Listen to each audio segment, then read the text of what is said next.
Welcome to Miles from Her View, the podcast where we dive deep into the unfiltered reality of fitness, strength training, and nutrition within womanhood and motherhood. I am your host, Kat, founder of Cat Fit Strength. I'm a career strength and conditioning coach, entrepreneur, lifelong athlete, and a mom of two active boys. In each episode, we explore the unique challenges and triumphs faced by women navigating the complexities of life. From juggling family and career to prioritizing self-care, we dissect the systems and the habits that shape our health and wellness. Join us for real stories, authentic advice, and genuine conversations as we empower each other to embrace our journeys and find strength in vulnerability. Welcome back to Miles from Review. I'm here with Holly, and Holly is a board-certified sports dietitian and founder of Time to Thrive Nutrition. It's a nutrition practice based in Phoenixville, PA, and she specializes in women's health and sports nutrition. Holly is passionate about helping her clients find nutrition solutions for their lifestyle. Welcome. I'm super excited to have you today. Thanks, Kat. I'm excited to be here. Awesome. So would love to hear how you got to where you are and just kind of that little bit of journey so that those who are listening can kind of get a little bit more of a sense of your passion behind your work. Yeah, awesome. So, I preparing for this, I actually took a second and I was like, wow, it's been quite a decade. I think the last 3 years of my life have been a little chaotic because, I have a 3.5-year-old. So I'm like, how did we get here? So a majority of the beginning of my career was spent in the hospital setting. So we lived in Philly. So I was at McGee Rehab and then I was at Lankenau. And I really got a good foundation for what we call as like medical nutrition therapy. So like, how do we manage blood sugars, cholesterol, acute care? I really liked it. But then I also felt like I wanted to work with my clients more and know more about like what was their driving their food choices? Like, how could we really help? In the hospital, we would spend 10 minutes with them versus now I spend an hour with clients and it flies by, right? They're always like, I don't think we need the full hour. And then it like goes to like an hour and they're like, oh my gosh, it's already, 2 p.m. No way. So that really is what drove me to the outpatient space. So I've been an outpatient for the last 5 years. And in the beginning, I was working with most populations, like women, men, from age 10 to, 85. And I started to hone in on like, I really like working with women in particular. In conjunction, I started fertility treatment. So I think, and I have PCOS. So it was like diving into my own personal, nutrition and then women's health. And it was just, it really, I liked the population and it was a really underserved and very limited education when I was working with the providers. Nothing was discussed about nutrition. So I was like, wow, okay, this could be a space where I would like to work in. So then that's really when I, branched off and made my own practice. So I opened the practice in January of 22. And so now we focus on women's health, and that's really from adolescence, all, through menopause. We help women. And then the other tier of my practice is really like the sports nutrition side of it. So I've been a lifelong athlete. Now I've run, do cross training, all the things, anything that can get me moving. And especially in the season of life, carrying children, postpartum, all of that fun stuff. And then I sat for my board certification for sports nutrition in June of 3. So it's really been a great pairing between women's health and sports nutrition because most of our women that we do see are active. So, and we will work with, young females that have, REDS or like relative energy deficiency in sport. So if they're really under fueling, we will work with them all the way up through like moms who are marathon training. So yeah. I love that. And there are so many, I see a lot of this in my field. And I always say, I'm a nutrition coach and I defer heavily to registered dietitians. I can look at a quick glance and be like, yeah, you need more food, but the nitty gritty, like PCOS, even, the sports dietitian, it plays an integral role into your overall health, but also your body composition, because you can't outwork a poor nutrition diet. You need that backing. And it's not I feel sometimes in the social media world, it's like, oh, just do one and you'll be fine and not the other, when it's like they all work together. And I'd love to hear more of that about, I feel like especially women, like the prime time is like protein, get your protein. And if you're not consuming copious amounts of protein, you're doing it wrong. But thoughts on that and just kind of the reasonings of why, and I argue this is my opinion, but I mean, I'm over 40 and I hear my age range with clients is anywhere from like, bookend, but primarily 35 to 45 with a 5-year bookend on the other side of those, where they come in and they're like, oh, I know protein is so much more important now. And I'm like, well, it's always important. It's, one of the reasons is like, it's going to help you maintain that muscle mass. But like, I would love to hear your thoughts. I know it's a broad topic, but just kind of how, to incorporate and why it's important for overall strength and muscle health. So Yes, protein is always the favorite macronutrient, right? So everyone, like sometimes it's been like the keto diet, which like that is so, great and good, whatever. But protein and blueberries, I was told by one client, there's never anything wrong with protein and blueberries. You're safe, she said. I was like, oh my God, that's great. So I think, yes, protein is important. And there's two things, right? We like after the age of 30, and this is not to be daunting or pessimistic, but we know like after the age of 30, we start our body starts to break down if we don't hold on to it, right? We're either building or we're breaking down. It's like anabolism or catabolism. There's no like we're not steady state anywhere. yes. So really explaining that to people and be like, okay, after the age of 30, we have to like hold on to everything that we, the first 30 years built, right? So having adequate amount of protein throughout the day is really important because we don't really have a reservoir for protein like we do with fat and carbohydrates. So we really want, most of the time women, there's always going to be it depends, but most of the time we want women to have anywhere between like, 25 to 35 grams of protein at each meal. Yeah. Prior to collagen happening in the last 2 years, people would have like 5 grams at breakfast, 20 grams at lunch, and 50 or 60 at dinner.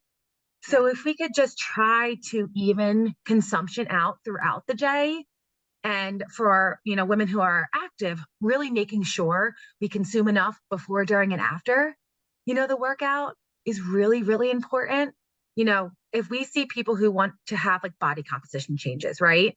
They want to lose weight. If they want to define whatever they want to do not touch the food before, during, and after. Don't restrict. Yes. Like you want to make sure you have enough nutrients around that time. And then maybe we can look at, the afternoon snack or the evening snacking, whatever is kind of like the furthest away from your workout. So when it comes to protein, the most important thing is consistently eating protein throughout the day. I mentioned collagen earlier. I'm a fan of it. I'm not sure if it's going to help everyone's hair, skin, and nails. That's still TBD, but it is helping people get in, 15 to 20 extra grams of protein at breakfast. So I'm here for it. I feel you on that. Like I know I get a lot of questions with clients, like, is this protein better than the other? And it's like, look, I want you to get protein in. And it's like, I always tell clients, I'm like, I love chia seeds and throwing them in my protein shake. Like I have them in there because they have the omegas and they also have their sneaky protein. Like it's a way for me to boost without feeling like I got to gnaw on a turkey leg every hour to get my protein quota in. Yeah. And it's like, let's look at unorthodox, so to speak, ways versus just an animal-based protein. There's a lot of great plant-based proteins. There's a lot of seeds or other things that you can throw in to enhance what you're already doing. The one thing I find with clients is like, especially in the mornings where it's very chaotic, they tend not to eat, and especially not protein. And I would say like breakfast isn't the most important meal of the day, but it should be a good like foundational starting meal. Like you need to get that metabolism. I hate to say woken up, but like you need that base to get energy from that sleep. Like I'd love to hear your thoughts around breakfast and protein there. Yes, I had 2 breakfasts today and yesterday. I love breakfast. I love breakfast too. And I'm here for it. So a couple of things. When someone says, Holly, I just am not hungry, I actually look at like, what do you do the night before? Are we Yeah. up? Did you have a huge breakfast or have a huge dinner and then also have like a lot of snacks because you were hungry, right? So trying to be like, all right, so it seems like a lot of our nutrition is like in the second half of your day. What if we just tried to like shift it a little bit Yes. and like actually gave you nutrients for your brain, your muscles, your organs to like use when you're most active? So making that tweak of like, okay, if you're not hungry, what about we try to cut back on the evening snacking and just have like a bar in the morning. I start really small, or like smart start small and simple Hmm. of like what is really going to work for that person. I think something in the morning, the collagen is a great option for the coffee with something else. But can we get a carb in there? Can we do like peanut butter toast? Can we do a banana? Something. Also, people with kids, I say, you're feeding your children. You need to make that piece of toast for you, do something, make, the frozen waffle. Half of them are recalled at the moment, so I'm sorry. But, overnight oats is a great option if you can batch them up. I love the Fairlife shakes. Yes. They're great. So doing like a Fairlife as your protein plus a carb. So really trying to make sure you have enough at breakfast. So with every meal, we really try to have clients do like a carb, a protein, a fat, and a color.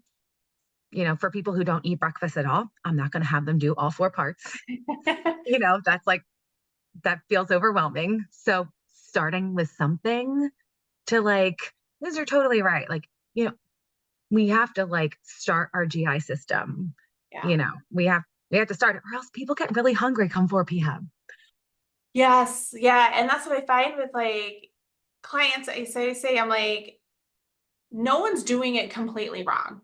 We all know what to eat, and you have to shift a little bit. And if you're not sleeping well, some of it could be you're eating way too late and your body has to process that. And so then it's not going to repair. So in like get the downtime it needs. So then you're going to be working when you're sleeping. So you're going to wake up not as rested, and you're going to be stuck in this like cyclic process of like, I just want to feel better. I want to feel rested. I want to feel like hungry when I need to be hungry and not hungry when, and it's, and I'm like, I get it. Motherhood, especially those early years, I argue any of the years, but my Yeah. kids are a Yeah. little older, All they're of it. 10 and 13, but I'm like, my goodness, mornings can be manic, but Mhm.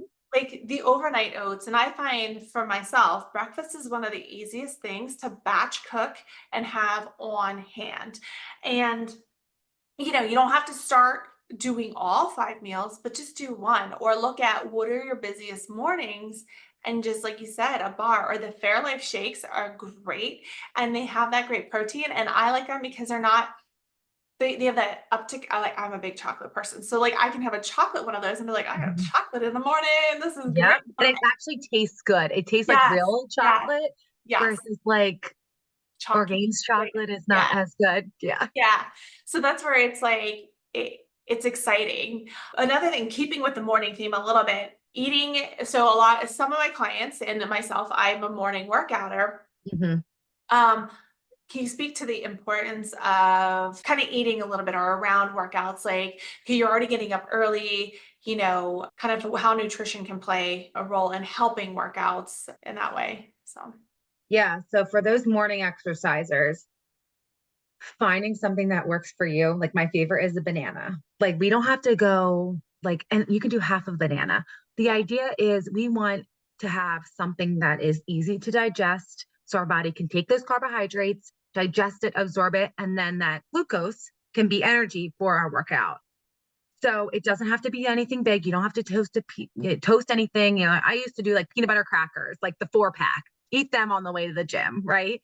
Yeah. If you want to do liquid, you can. So even like 4 ounces of juice, something, I will say your stomach is a muscle and we can train it. So if you're like, oh my goodness, I cannot tolerate anything, can we start with like a bite of something or an ounce of juice, something to like start waking up your stomach and be like, okay, I can tolerate this. This is what we tell with like, anyone, whether it's, I have a swimmer that starts at 5 a.m.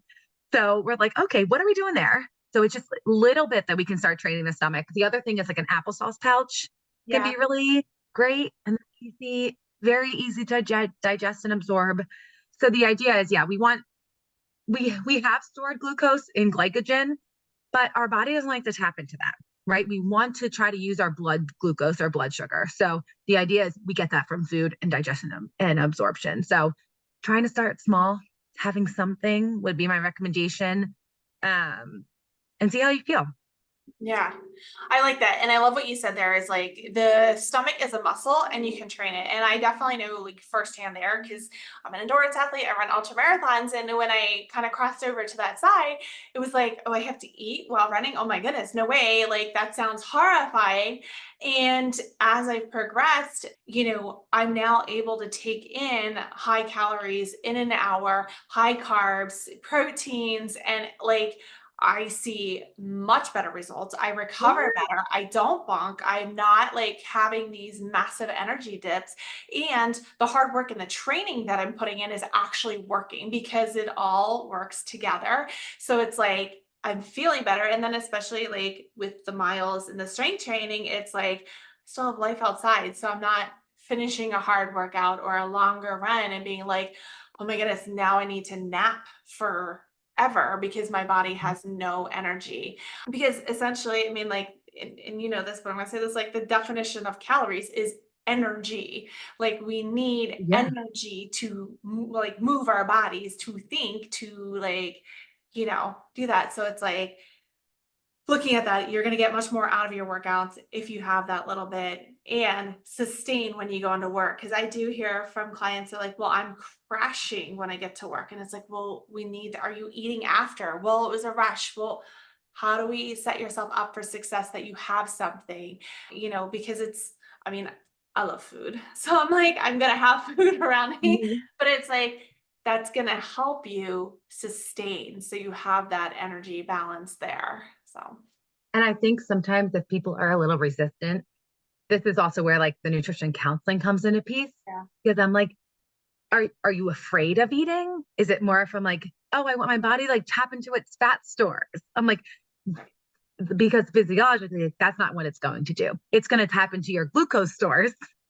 It's going to leave your fat stores alone, and it's going to tap into your glucose stores and really use that primarily. It will tap into your fat stores a little bit, but really coming at it from like, or do we have some like disordered eating thoughts or disorder like I want weight loss. Okay, weight loss can happen, and don't touch your nutrition before, during, and after.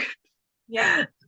So asking it, kind of probing for that can be really helpful. Be like, okay, like, do you feel like eating a half of a banana before your workout? Do you feel like that's going to, get in the way of your weight loss efforts? Right. Um, Yeah. And that is so important because it is, as you know, there's so much out there that I'm sure you cringe. You're like, what are you? No, that's not how it works. And it is, I mean, I see it with, the strength training, the cardio training, the mobility, where there's just a lot where it's allowing the client to shift the mindset and like ditch a lot of the nuanced stuff that is out there. And I mean, I'm going to say, especially for women, I feel like we're under attack, and especially like perimenopause and menopause is like, which is great. It is in mainstream. It's being talked about. I'm here for all this mm, stuff to be talked about, but there is some stuff that has been really nuanced. And I like what you had said a little bit earlier, and this kind of goes into this, is like, you're either, building or breaking down, and there's no homeostasis. And, that's where the metabolism, it's like you don't want a balanced, straight metabolism. You need to have fluctuation with it. And yeah, it's like, I'd love to hear kind of going into that, like how nutrition can influence that hormone health and the metabolism. I hear a lot, oh, well, I'm XYZ age, my metabolism stopped working. I'd love to hear some insight from that nutrition perspective there.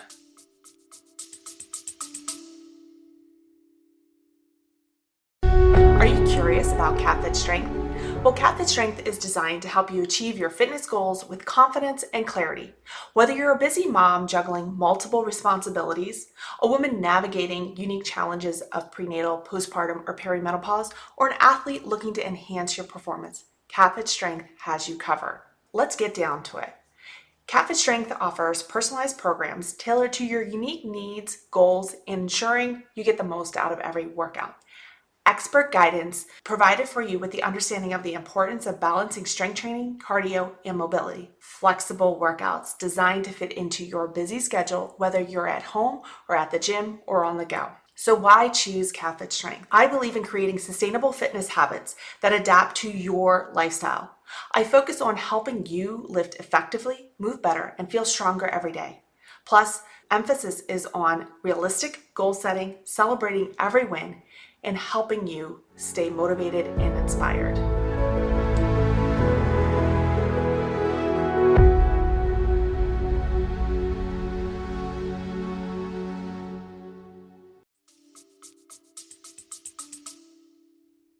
It's so nuanced, right? Yeah. This is a big topic too. I just threw you, I'm like, here you go. Oh my gosh. It's so, really, it's interesting. Looking at lifestyle, I think is huge. And seeing, do they have, like, are they doing strength training? That's always kind of what I look at. I'm like, okay, if you're only walking is great. And also we've got to get you doing some sort of strength program. I mean, the Academy of Medicine, recommends 3 days a week of strength training. And some people are doing 0. So I'm like, okay, we have the protein intake, but you have to find some sort of strength training, whether it's with a trainer, home, whatever's going to fit. So trying to look at it from that end. I also look at NEAT, so that non-exercise activity thermogenesis. So I have a chart and it says, 100% of your resting energy expenditure, right? So we have our basal metabolism that's, made up of like muscle, what your organs do, your age, your gender, that makes up, 60% of your total energy expenditure. And then we have our NEAT, which is like, what do we do, like basically for a job? Yeah. Right. So it's like, are you sitting? Are you a nurse? Are you a teacher? Are you a construction worker? Like, what are you, stay-at-home mom? Are you running around with all your kids?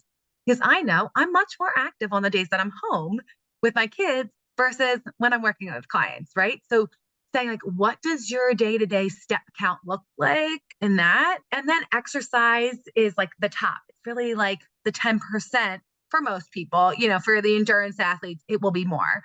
But really showing them an example of like how we can increase your metabolism is 1, increasing muscle mass, 2, looking at NEAT.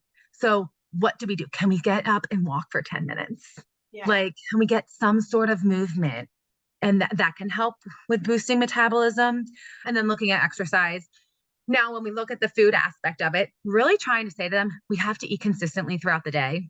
Yeah. We know that our body likes regular intervals of food. I am not a fan of intermittent fasting. I think it allows people to just skip breakfast and then eat whatever they want from the hours of 12 to 8. That's the standard, window of time that I always see. I'm not a fan of it, especially for people who work out in the morning, especially for females. It's not helpful. If someone comes to me hell-bent on intermittent fasting, I'm like, can we just shift those hours a little bit? Yeah. Maybe 10 to 6, and then we'll see. But really, from a nutrition standpoint, we want to try to eat regularly throughout the day, getting enough protein, also getting enough fiber. Fiber helps your body clear toxins there's not some special supplement that clears toxins. It's going to be fiber, right? So those are kind of some of the things that we look at, like when we say like boosting your metabolism.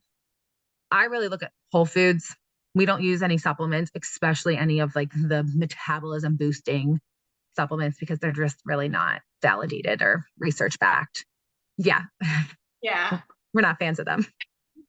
Yeah. And I feel you on that. And I feel like, to remember, you said so many great things right there. So I'm sorry, I threw everything at you. No, it's great. I'm it's such a loaded topic. Oh my goodness.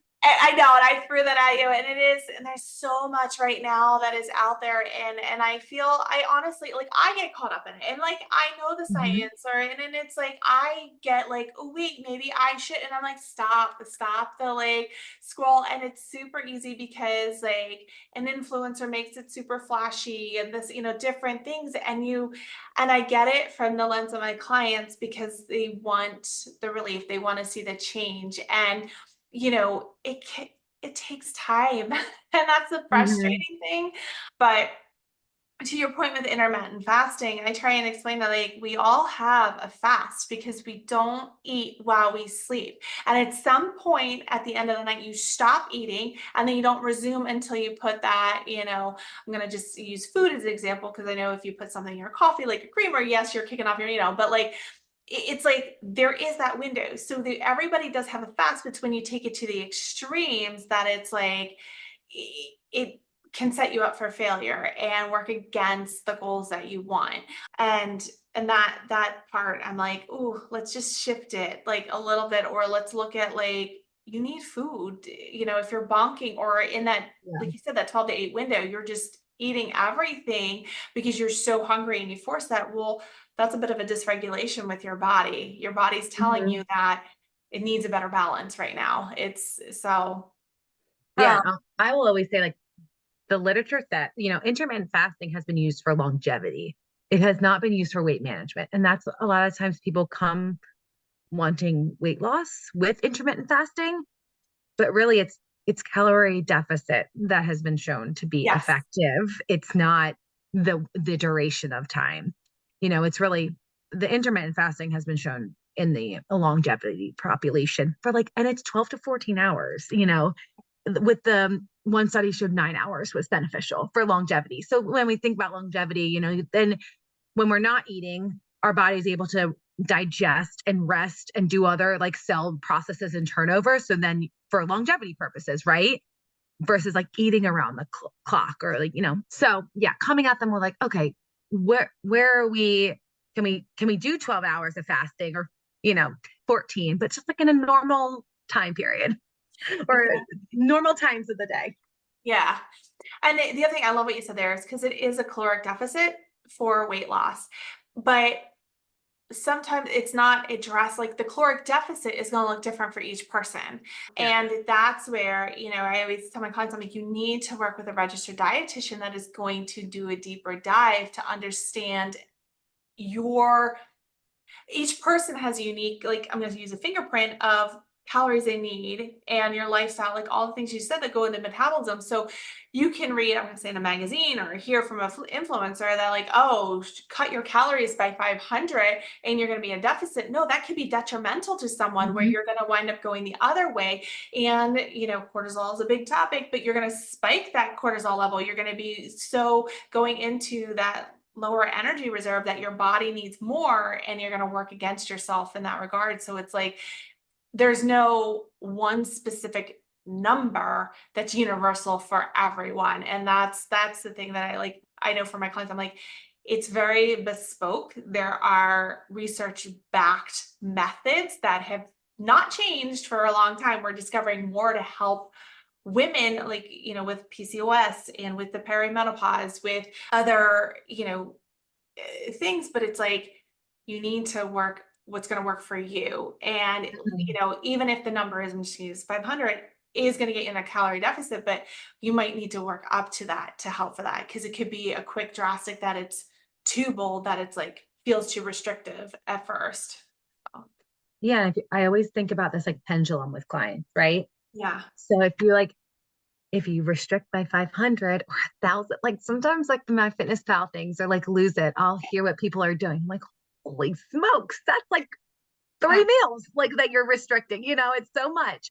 So like if we restrict like so much that we're swinging to one side, they're going to get hungry and it's going to be a Friday night and you're really hungry and you're going to eat like the whole pint of ice cream because you're just so darn hungry. So Yes. it's like these extremes that, most women really, if they do want some body composition changes, it's generally like 200 to 300 calories max. Mhm. Men can be 300 to 400, but we know that if we go much further higher than that for women who really, and I'm talking like, women who want like a 10 to 20 pound weight loss or, anywhere between that. Really, the 200 to 300 calories, I know it seems small for people. That has been shown to be the least stressful because I will say, like, and we don't, we try not to have weight loss as a primary goal for folks, Yeah. right? Because I'm like, what's your bigger why? Do we want to, be around for your grandkids? Do we want to like not be on medication? Do we just want to feel better? Right? Right. Like, what's your bigger why? Because I find that, you know, if a why is I just want to look good in a bathing suit, which could be a why, it might not be strong enough in the moment, right? So it's like, yeah, that could be a big enough why when I was 25, Yeah. but you know, and I say that I'm like, that was the big why when we were 25, but now at 30, whatever I am, I forget these days. Right? I'm like, what year is it? I'm like, no, I'm gonna have the cookie or whatever, and I'll, next year's next. So it's more about like how do I, with my, with PCOS, it's like I know I do better when I have a protein with a carbohydrate, right? I just like know I feel better. So it's really trying to focus on the why behind people that they want to, have body composition changes, smoking, focusing on the really like a subtle deficit can be less stressful on the body. Yeah. Yeah, no, and I love that. And, I also love this kind of moving away from just it's only about weight loss. And that's, I mean, my clients, I'm sure see it. They see body composition changes. They see a lot of different things and, clients and there's nothing wrong with those aesthetic goals of wanting to lose weight, but when we hyper focus on it, it's at some point when you're going through that process to create that change, you're going to hit that end point. And if you haven't learned the skills or understood and remained curious about the things that, like to your point, like I'm also at that point where I'm like, if I'm gonna have a cookie, I'm gonna have a cookie. And sure, maybe it's gonna put me over my calories. I mean, like, like I don't care. I'm having the cookie. Mhm. But it's like, there's going to be a point where you're going to go into like that quote unquote maintenance mode. You're not always going to be on this like you're not going to live consistently in a caloric deficit because or in strength training you're not always going to be in a build or muscle building phase. You're going to be in a maintenance phase at some point.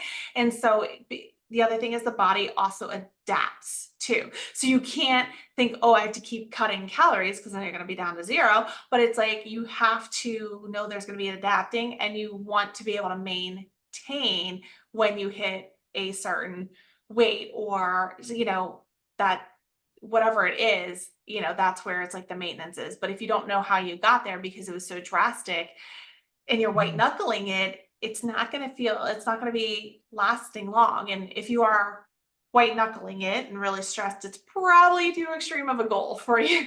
So, Mhm. yeah. Yeah, no, absolutely. Yeah. One of the things I love in kind of on this topic of cookies is like cookies are really good. And is like I'd love to hear your thoughts on you know, a lot of women who come to me are like they're done with the stuff that we did in our 20s, the yo-yo dieting, the go work out super hard for a week to fit into that bikini for whatever the thing that you're looking towards. I'd love to hear your thoughts on incorporating I'm going to use these terms even though I don't use them, the good and bad foods, like how you work with clients on that and your philosophy around those. So I start really like what feels good to them because I think they're looking at me to say like have 2 servings of cookies a week and that's good. That's healthy or whatever it is. I'm like, what would feel good for you? Like, is it that like I'm gonna have cake at every birthday party that I go to? So I know it's everything with with nutrition. And if you talk to a dietitian, it's always gonna be like, it depends.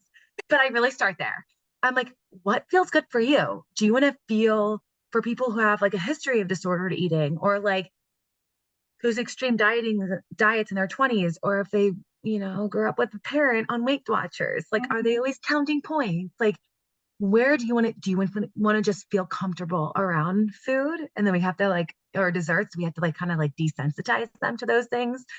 But I really kind of start off with that. Like, where do you want to be? Because most of our clients do not have diabetes. I have a couple of them that, have type 1 or type 2. So then we have to be a little bit more, mindful about timing and that sort of thing.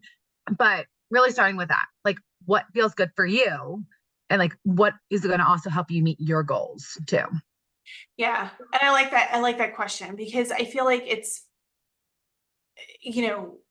an unorthodox way of thinking about it. It's like, what feels good for me? Because, to your point of, I feel like we all grew up in this like extreme diet culture, like dialogue and influence where it was like, I mean, I right there with it, like I fall into the trap of like, oh, I can have dessert tonight because I worked out. Like there's a reason Mhm. why, like you have to justify your choice or whatnot versus like, hey, what feels good to me? Like, yeah, celebrating and having cake at a birthday feels good. Or, we're in the midst of like holiday season, today is actually Halloween. So it's like, yeah, I'm totally gonna steal a Three Musketeers bar from my kids' Halloween thing because they are good and it's Halloween, Mhm. and it's not, it shouldn't come with, well, I ate this, therefore I need to, I skip this or add more cardio, where it's like, well, what feels good for you? What is going to make this experience? Because as I explained to my clients too, I'm like,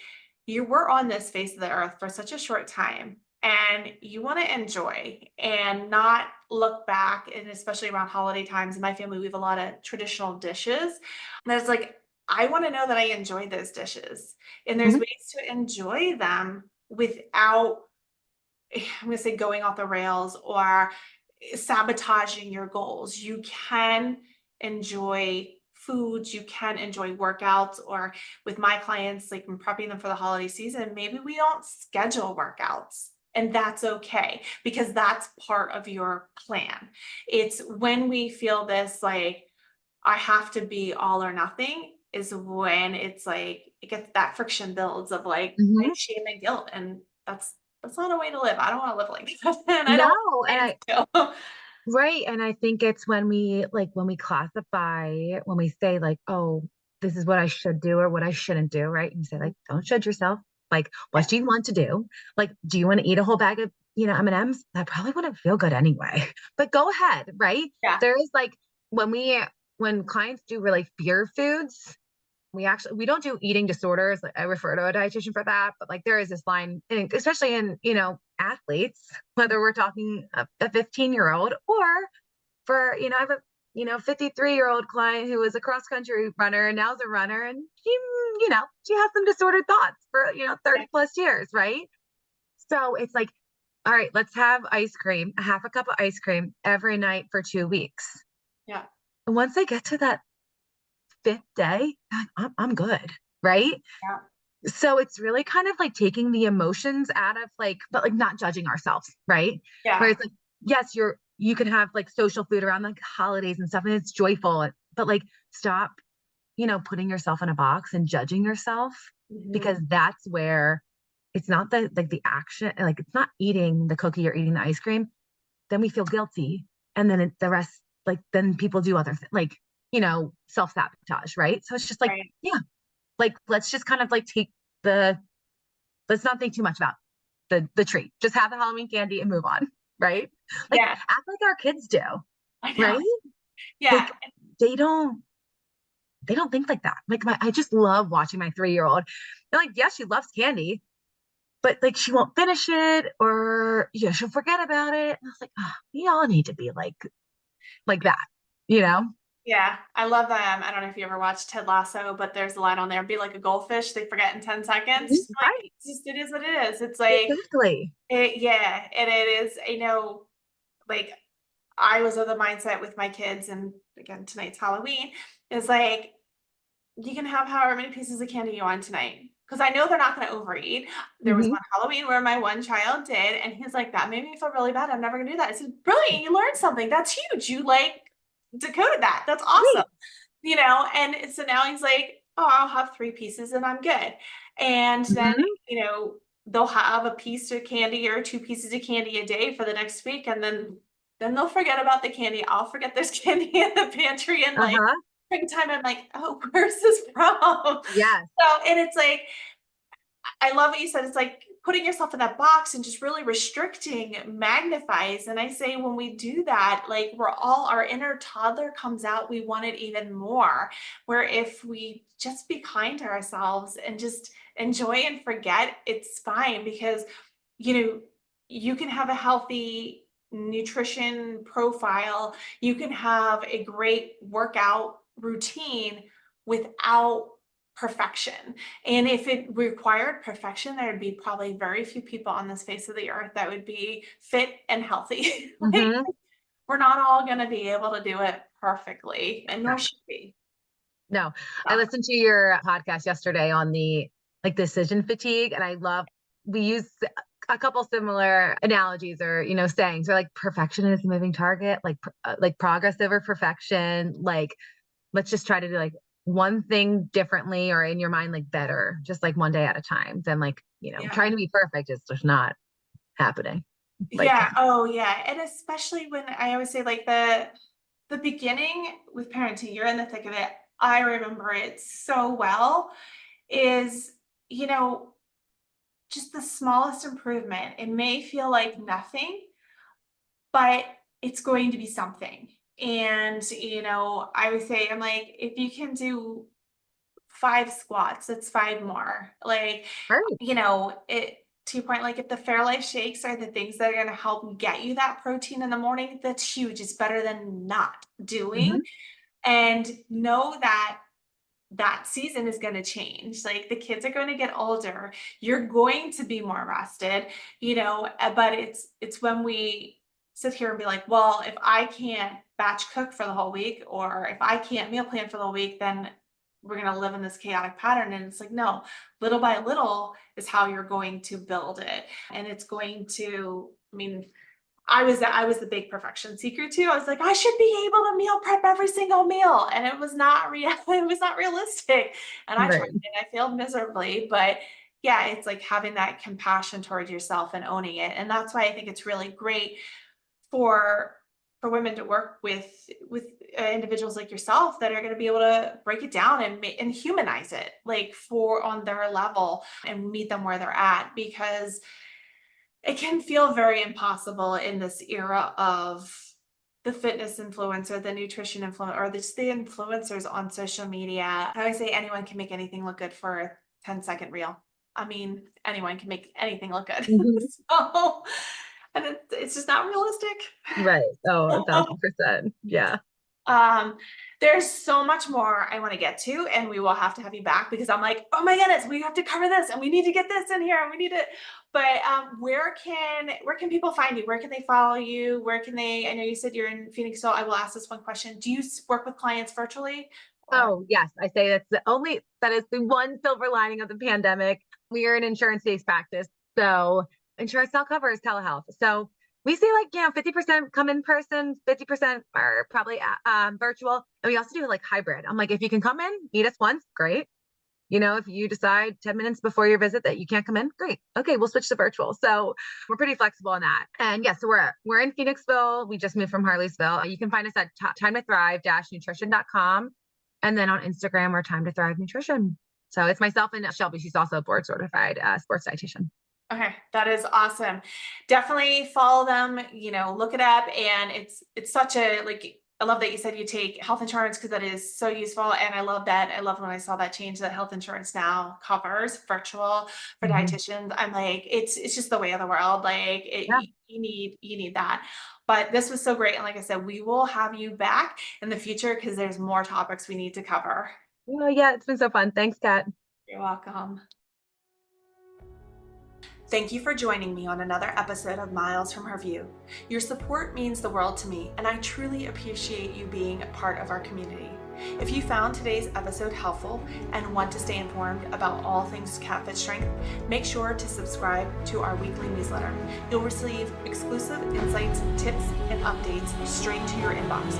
To sign up, simply visit the show notes or the subscription link. To discover more about CatFit Strength programs and how you can ignite your fitness journey, head over to our website at www.cat.fit.